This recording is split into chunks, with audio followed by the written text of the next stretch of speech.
بسم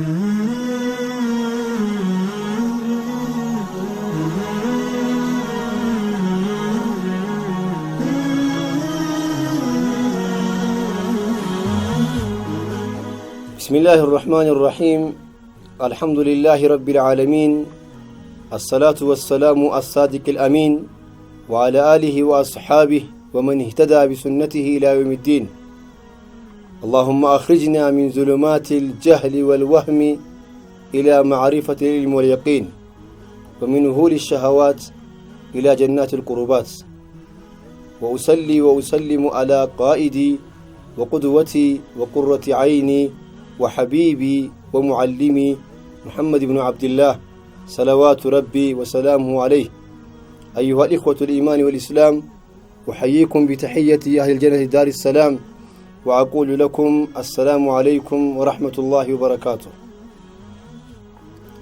የተከበራችሁ ወንድሞቼ እንዲሁም እህቶቼ በዛሬዋ ቀን የምናያት ርዕስ ምንድነው?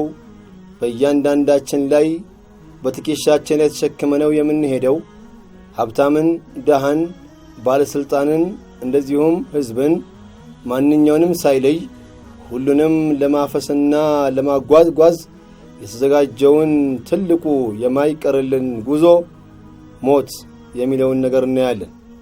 ስለ ሞት አላህ Subhanahu Wa Ta'ala ምን ይላል? ኩሉ ነፍሲን ዛኢቀቱል መውት وإنما توفون أجوركم يوم القيامة فمن زحزح عن النار وأدخل الجنة فقد فاز وما الحياة الدنيا إلا متاع الغرور. الله سبحانه وتعالى እንዲህ ይለናል كل نفس ذائقة الموت ሁሉም ነፍስ ሞትን ይቀምሳል። ሁሉም ነፍስ ሞትን ይቀምሳል ሲል ሁሉም ህይወት ያለው ሁላ በዚህ ምድር ላይ ያለውን በአጠቃላይ ይጠፋል ማለት ነው በዚህ ቋንቋው። በሌላ ቃላት ግን ምንም የሚቀር የለም ብሎም ተናግሯል። ኩሉ መን ዐለይሃ ፋን በምድር ላይ ያለ ሁሉ ምንም የሚቀር ነገር የለም ብሎም ተናግሯል። ሌላው የቁርአን የሶስተኛው አያ ደግሞ ነው ኩሉ ሸይን ሃሊክ ኢላ ወጅሃ ሁሉም ደግሞ በአጠቃላይ ይጠፋል ነው። ነፍስም ይኑረው ነፍስም አይኑረው ሁሉም የሚጠፋበት ጊዜ አለ። ነገር ግን እዚህ ርዕስ ላይ አላህ ሲናገር ኩሉ ነፍሲን ዛኢቀቱል መውት ሁሉም ነፍስ ሞትን ይቀምሳል። ሞትን የማይቀምስ የለም። ሁላችንም የሞትን ጽዋ ቀምሰናት ወደ መቃብር መጓጓዛችን ግዴታ ነው። ለዚህ ነው አላህ ኩሉ ነፍሲን ዛኢቀቱል መውት ሁሉም ነፍስ ሞትን ይቀምሳል ሲል አከሌ ነፍስ አለው አከሌ ይቀራል አከሌ ይቀመጣል ማለት ሳይሆን ኩሉ ነፍሲን ዛኢቀቱል መውት ሁሉም ነፍስ ሞትን ይቀምሳል። وإنما توفون أجوركم يوم القيامة እዛ አያ ላይ ከመምጣቱ በፊት ስለ ሞት አላህ ሲናገር ምንድነው ያለው? ኩሉ ነፍሲን ዛኢቀቱል መውት ሞት ማለት ምን ማለት ነው? ሞት ማለት ዑለማዎች ወደ 5 ትርጉም ሰጥተውታል። አንደኛው ፊራቁል ጀሰዲ ወሩህ ፊራቁል ጀሰዲ ወሩህ ሰውነትንና እንደዚሁ ሩህን ይለያያል፣ ቀፎ ያደርገዋል። ፊራቁል ጀሰዲ ወሩህ ሰውነቱን ለይቶ ቀፎ ያደርገዋል። ሁለተኛው ስራ ይቋረጣል። ሶስተኛው ሙፈሪቁል ጀማዓ ጀማዓን ይበታትን ነው። ልጆችን የቲም ያደርጋል። ባል ከሚስቱ፣ ሚስት ከባሉ፣ አባት ከልጁ፣ ልጅ ከአባቱ ለያይቶ የሚያስቀምጠው ሙፈሪቁል ጀማዓ ለብቸኛ ቤት የሚያስገባ ነው። ቀብር ጨለማ ነው። እዛ ብቸኛ ቤት የምንተኛበትን ቦታ የሚወስደን ነው። አምስተኛው የማንም መለስበት ዱንያን ለቀናት የምንሄደው ነው። ይህንን አላህ Subhanahu Wa Ta'ala በማንኛውም ሰው ላይ ግዴታ አድርጎታል። ሞት ሁላችንም እንደምንሞት አውቀናል። ከትልቅ መለከል ሞት አንስቶ እስከ ትንሹ የሰፈር ድር ስማችን ተመዝግቧል። ምክንያቱም እንደምንሞት ታውቋል። ላኪን ያልገባን ምንድነው? መቃብር ስር ምንድነው ያለን? ሰላት አለኝ፣ ዘካ አለኝ፣ ሐጅ አለኝ፣ ጾም አለኝ፣ ምንድነው ይዤ የሚሄደው የሚለውን ነገር ነው ይዘነጋ ነው። ለዚህ ነው አላህ እዛው አያ ላይ ምን ያለ? ወኢንማ ትወፈውነ ውጁረኩም የውመል ቂያማ የምትሰሩት ምንዳ ሰራችሁት የነበረውን ስራ የምትመነዱት የቂያማ ቀን ነው አለ አላህ። ለምን ዱንያ አጭር ነች። እዛው ምን አለ فمن زحزح عن النار አላህ ከእሳት ያራቀው ሰው አይቡዒደ عن النار አላህ ከእሳት ያራቀው ሰው ወኡድኺለ الجنة ጀነትን አላህ ያስገባው ሰው።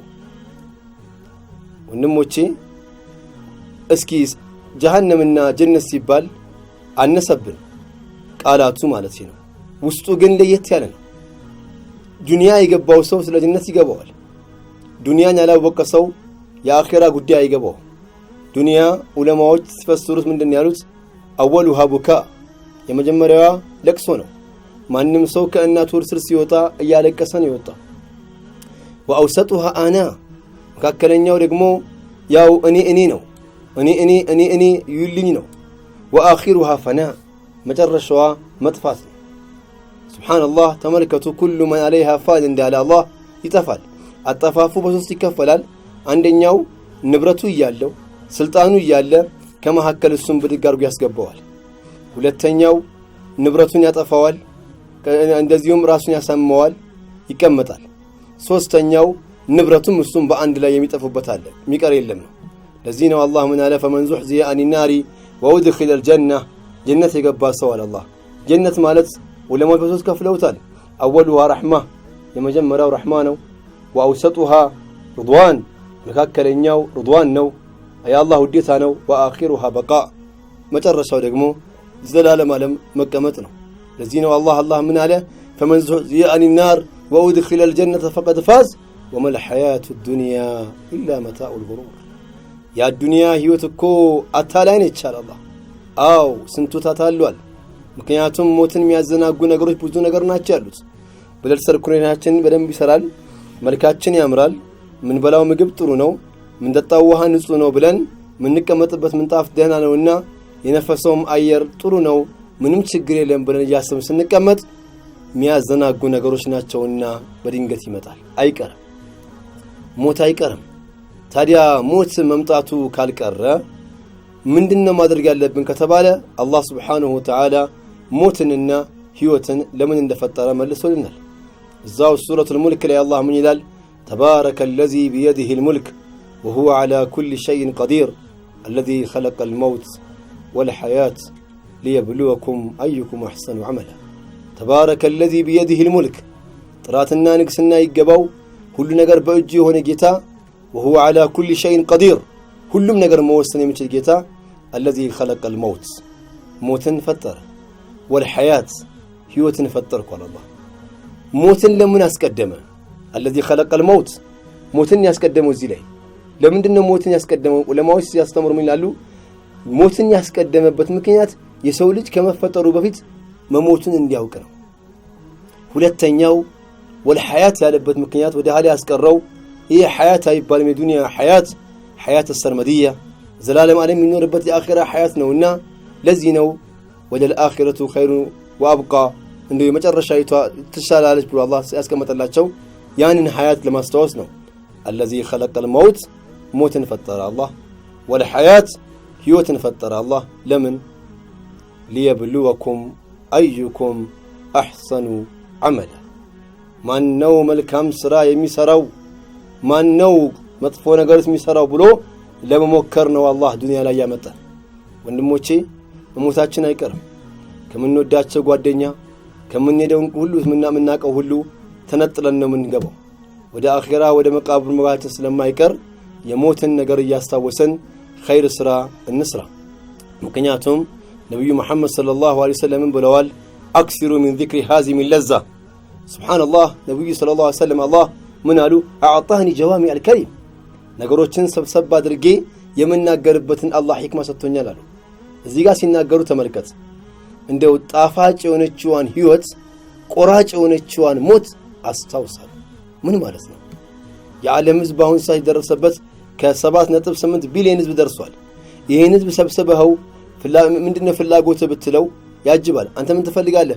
ሴት። አንተ ምን ትፈልጋለህ? ስልጣን። አንተ ምን ትፈልጋለህ? ምን ትወዳለህ? እንደው ምግብ። አንተ ምን ትወዳለህ? ኳስ። አንተ ምን ትወዳለህ? ሴት። አንተ ምን ትወዳለህ? ሹመት። አንተ ምን ትወዳለህ? ብር። አንተ ምን ትወዳለህ? ልጅ። አንተ ምን ትወዳለህ? ገንዘብ። የምትወደውን ነገር ቁርጥ የሚያደርገው ነብዩ ቃጢኡ ለዛ የምትወደውን ነገር ቁርጥ የሚያደርገው ሞትን አስታውስ አለው። ሞትን ማስታወስ 3 ጥቅም አለው። እሱን ተናግሬ ዘጋዋለሁ። ሞትን ማስታወስ አንደኛው ሞትን የሚያስታውስ ሰው እንደው ጥቅሞች አሉት። አንዳንድ ቦታ ስለ ሞት ዳዕዋ ስታደርግ አረባካ ታጨናንቀን ነፍሳችን ይጨናነቃል ይላሉ። ላ ሞትን የሚያስታውስ ሰው 3 ነገር ውስጥ አላህ ይጠቅመዋል። አንደኛው ሞትን የሚያስታውስ ሰው ኸይር ሥራ አይጠግብም። ትላንት ሰገድኩኝ፣ ትላንት ጾምኩኝ፣ ትላንት ሐጅ አደረግኩኝ፣ ትላንት ሰደቃ ሰጠሁኝ፣ ትላንት ቀራሁኝ አይልም፣ አይጠግብም። ምክንያቱም ልቋረጥ ይችላል ብሎ ያስባል። ሁለተኛው ምን ብሎ ነው የሚያስበው? ሞትን ዝም ብሎ የሚያስታውስ ሰው ወንጀል ነገር አይሰራም፣ ወንጀል አይዳፈርም። ልሞት ምን አሰረቀኝ፣ ምን አስዋሸኝ፣ ምን መጥፎ ቦታ አስገኘኝ እያለ ቆም ብሎ ያስባል። ሶስተኛው ምናልባት በኒ አደም ነውና ነፍስያው ሸይጣን አሳስቶት ማዕሲያ ሐራም ላይ ሊወድቅ ይችላልና ተውበት ለማድረግ ይጣደፋል። እነዚህ 3 ነገሮች የሚገኙት ሞትን በማስታወስ ነው። ሞትን አስታውሰን ለሞት የምንዘጋጅ ባሪያ አላህ ያድርገን። አላህ ይወፍቀን። ሰከረተል መውትም አለ፣ ውሃ ይጠማል፣ ብዙ ነገሮችም እናመልጠው በኸይር ስራ ነውና አላህ ለሞት በኋላ አልከይሱ መን ዳነ ነፍሰህ ወዐሚለ ሊማ በዕደል መውት ወልዓጂዙ መን አትበዐ ነፍሰሁ ወሀዋሃ ወተመና ዐለላሂ አልአማኒይ። አራዳ ማለት ጮሌ ማለት ለሞት በኋላ ላለው ህይወት የሰራ ሰው ነው ብለዋል ነብዩ ሰለላሁ ዐለይሂ ወሰለም። ሰርተን የምንሄድ አላህ ያድርገን። ወሰላሙ ዐለይኩም ወረሕመቱላሂ ወበረካቱሁ።